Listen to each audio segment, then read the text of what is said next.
I like this show. It's on the Smithsonian Channel. I watched it some yesterday or the day before. It was called Air Disasters.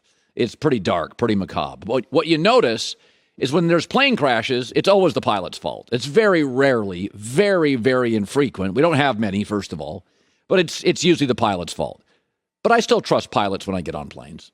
I overwhelmingly think they're qualified, capable, and they want to land safely too. Every year you'll see a headline in a hospital, hospital amputates wrong leg. But I overwhelmingly think doctors, in the last few years I've had to go to the hospital a couple times, I think they're fantastic. I think our medical profession is head and shoulders above anything else out there. But if the media makes a mistake, fake news. It's a broad brush. The media doesn't know what they're talking about. I've been in it 30 years. Overwhelmingly, I trust the people in the media to call it right. Some people have political agendas. That's obvious. That goes without saying. But 95% of the media is really good. People make mistakes, like pilots make mistakes, like doctors make mistakes. It's life, right? So San Francisco's a really interesting team. I have called them the most interesting NFL team. I think their roster, along with Buffalo, is the best in the NFL. I think their roster's stacked, and I think they hit a couple of home runs in this draft to add to their roster. I think their coach is brilliant. I think Kyle Shanahan, even among other offensive coaches who are smart, like Matt LaFleur and Sean McVay, I think he's next level. In terms of schematics, I think he's brilliant. I think he's Belichick on offense. He's brilliant. His dad was brilliant. And so all these reports out of San Francisco, because we don't get to watch practice, right? They close all the practice. All these reports out of San Francisco with Trey Lance, he's the catalyst. This is a Super Bowl roster and a Super Bowl coach. He's the catalyst.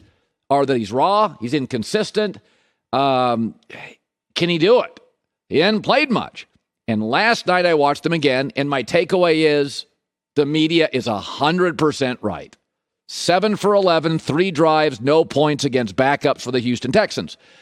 And he's exactly what all those media reports were, or what my sources in the building told me. He's super talented. He's athletic. He's got a big arm. He's willing to be coached. He's getting better, but it's raw. He looks nervous. He misses layups. It ain't pretty. But he's a young quarterback. Joe Burrow's first year wasn't always pretty. It was a lot of ugly. But he is going to be the difference between a Super Bowl, because this roster is a Super Bowl roster. This coach is a Super Bowl coach. And there's a lot of young quarterbacks that could struggle this year. Mac Jones, Zach Wilson, Justin Fields. But in those cases, I have no problem laying the blame on the coach, Robert Saleh, Belichick and that silly Matt Patricia move, or, Justin Fields just doesn't have the roster and doesn't have the weapons. But you can't with this one. This is the one where there's no excuses. You put a top quarterback on this team, they're winning the Super Bowl. I mean, I think this roster is better than the Rams. And we know what the Rams roster did last year. So this 49ers situation, this is the perfect situation for a young quarterback.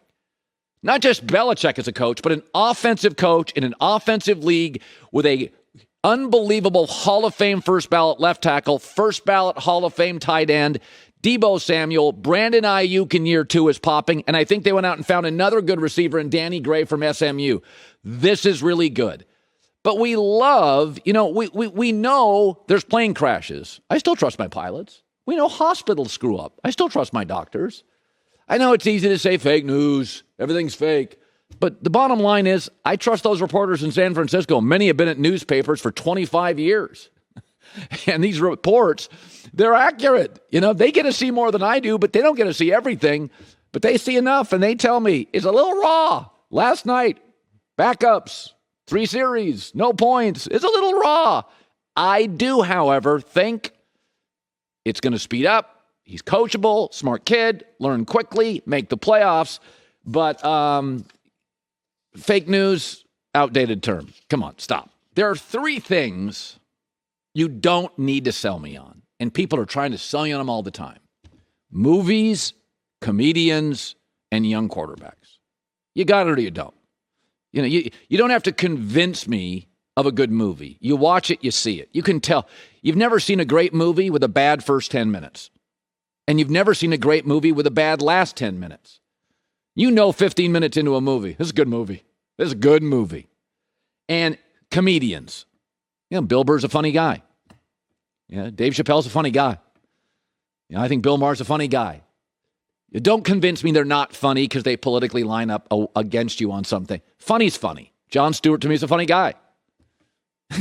You're not going to convince me somebody is funny that isn't, or those guys aren't funny. Same with quarterbacks. This thing in Green Bay now just cracks me up. So it's over for Jordan Love in the preseason. These are the numbers in preseason. 3 touchdowns, 4 picks, 55% completion rate, and a 64 passer rating. Okay. Matt LaFleur once again. I like what I saw. I really like what I saw. Kenny Pickett, this is his first preseason. He just walked into the building, right? Kenny Pickett, year 1, and then Jordan Love. And by the way, Kenny Pickett's got a bad O-line. And a defensive coach. Kenny Pickett's numbers, 86% completion percentage, no interceptions, 138 passer rating. If there was a movie about Jordan Love, it would be titled, That Interception Was Not His Fault. Can you stop selling me on it? It's funny, with every other young quarterback in the preseason, this is all you ever hear. Well, don't take too much of the preseason. Ryan Leaf was great in preseason, remember. Don't take too much with preseason. You're facing vanilla schemes. You can't get too hyped up over somebody like Kenny Pickett in the preseason. With Jordan Love, you know what I've been hearing for 2 years? We saw a lot of good things. I know he only completed half his throws, but we're seeing a lot of good things here. Enough selling me on it. In college, 2 of his 3 years, he struggled with accuracy. My NFL scouts, when I talked to him, my sources said, we don't know if he's accurate enough on a consistent basis.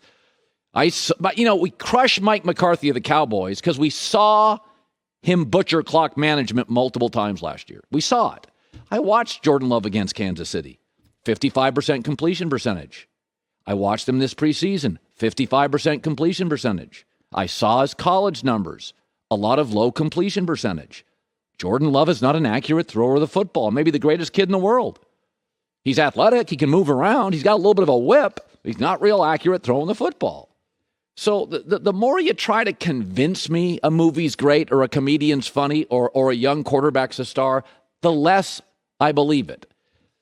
Like we have now a lot. This is an offensive-leaning franchise, Green Bay, with an above-average O-line on average, that's very, very supportive front office. Pittsburgh's got an O-line that's a mess, an offensive coordinator that has no track record of succeeding, a defensive-leaning franchise. Kenny Pickett's tearing it up. Jordan Love, we're in year 3 now. He's struggling to get completions.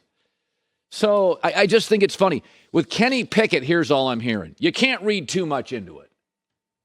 With Jordan Love, I'm hearing, I saw some good things out there. Which is it? Okay, which is it? So Matt LaFleur, once again, he is selling me hard on Jordan Love. Hi, everybody. Thanks for watching. Subscribe here to get the latest from the show. Also, be sure to check out more of the best clips from The Herd or go watch a few segments from other shows on FS1.